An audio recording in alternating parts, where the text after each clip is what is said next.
லேடிஸும் பார்க்குறாங்க, ஜென்ஸும் பார்க்குறாங்க. கல்யாணம் ஆயிடுச்சா? ஆணவ பேர் செய்யுங்க. என்னை பொறுத்தவரையும் 2 பேரும் ஈவனாக கஷ்டப்படுறாங்க. கொஞ்சம் ஒரு மாதிரியாக இருக்கும், என்ஜாயும் பண்ண முடியாது. வீட்டில் இப்போ புளியாக பாஞ்சி பூராண்டி விட்டுறாங்க. நம்ம அமைக்க போக வேண்டியதாக இருக்குது. சோதிக்காதீங்க. இப்போ நம்ம ஷோட கண்டென்ட் பார்த்தீங்கன்னா இந்த உலகத்தில் ஆண்கள் அதிகமாக கஷ்டப்படுறாங்களா பெண்கள் அதிகமாக கஷ்டப்படுறாங்க? ஆண்கள் அதிகமாக கஷ்டப்படுறாங்க. ஆண்கள் அதிகமாக கஷ்டப்படுற காரணம் பெண்களால் தான்.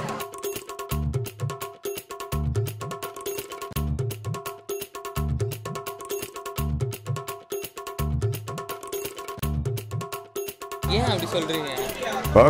ஒரு லவ் பண்ண ஆரம்பிக்கிறோம், பர்ஸ் அப்படிங்கிறாங்க, அதில் ஒரு கஷ்டம். சரி, கல்யாணம் பண்ணுறோம், நம்ம பாத்திரம் விளக்குறது, துணி தைக்கிறது எல்லாமே நம்ம எவ்வளோ தான் கஷ்டப்படுறோம். பெண்கள் என்னதான் வேலை? நம்ம தான் செய்கிறோமா? வேற யார் செய்யறா? உங்க வீட்டில் யார் செய்யறா? கல்யாணம் ஆயிடுச்சா? ஆணவ பேர் செய்யுங்க. என்னை பொறுத்தவரையும் 2 பேரும் ஈவனாக கஷ்டப்படுறாங்க. ஆனால் அதிகமாக கஷ்டப்படுறது ஆண்கள் தான். ஏன் அப்படி சொல்கிறீங்க?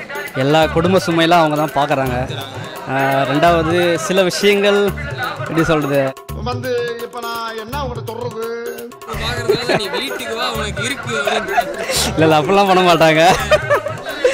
என்ன சொல்கிறதுன்னா, இப்போ கம்ப்யூட்டர் சாஃப்ட்வேரில் ஈஸியான வேலையும் லேடிஸும் பார்க்குறாங்க, ஜென்ஸும் பார்க்குறாங்க.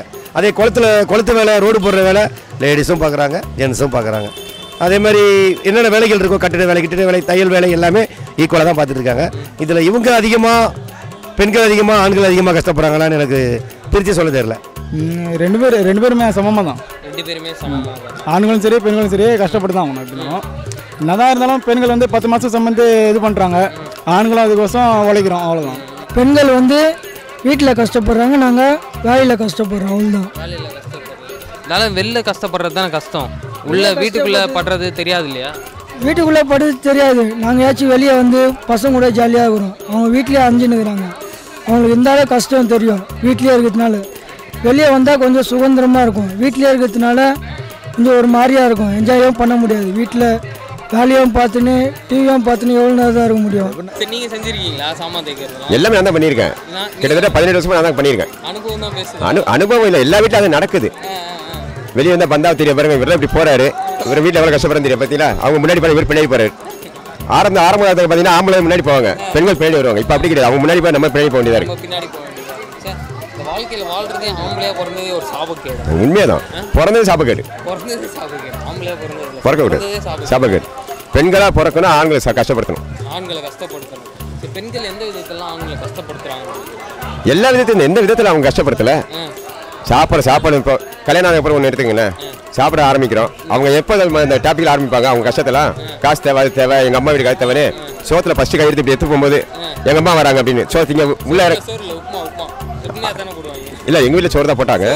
கையில் இப்படி எடுத்துகிட்டு போகும்போது எங்கள் அம்மா வராங்க அப்படின்னு வா, அப்படியே நெஞ்சு அரைக்கும். அது முழு சோறு இறங்காது. ரெண்டா கை கொண்டு நேரத்தில் எங்கள் அம்மா அது சேனு வாழுங்க. 3 என்ன பண்ணுவா, எல்லா துணியும் நாளைக்கு துவச்சிருங்கன்னு வா. வேலை நைட்டே, நாளைக்கு வேலை இன்றைக்கி கொடுத்துருவாப்ல. எல்லா வீட்டிலும் அந்த ஃபார்முலா. ஆமாம், அவங்க நைட்டியில் இருந்து அவங்க போடுற இதுல இருந்து எல்லாமே நம்ம தைக்க வேண்டியதாக இருக்கு. 2 பேருமே அப்போ ஈக்குவலாக தான். ஈக்குவலாக ஒரு குடும்பத்துக்காக உழைக்கிறதுக்கு 2 பேருமே ஈக்குவலாக உழைக்கிறாங்க. யார் விட்டு கொடுத்து போனோம், பெண்களா ஆண்களா? பெண்கள் சில பேர் சம்டைம் விட்டு கொடுத்துட்டு போயிடுறாங்க. சம்டைம் அவங்களுக்கே டிப்ரெஷன், அந்த டென்ஷன் இருக்கும்போது இப்போ புளியாக பாஞ்சி பூராண்டி விட்டுறாங்க. நம்ம அமைக்க போக வேண்டியதாக இருக்குது. இப்போ இந்த ஜென்ரேஷன்லன்னு பார்த்தா கேர்ள்ஸ் தான் ஃபஸ்ட்டு அப்படின்ற மாதிரி சொல்லுவேன்.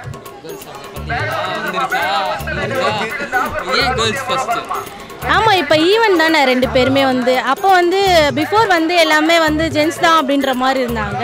இப்போ வந்து 2 பேருமே ஈவனாக தானே எல்லாமே பண்ணுறாங்க. அதனால கேர்ள்ஸ் தான் நான் சொல்லுவேன். சோதிக்காதீங்க.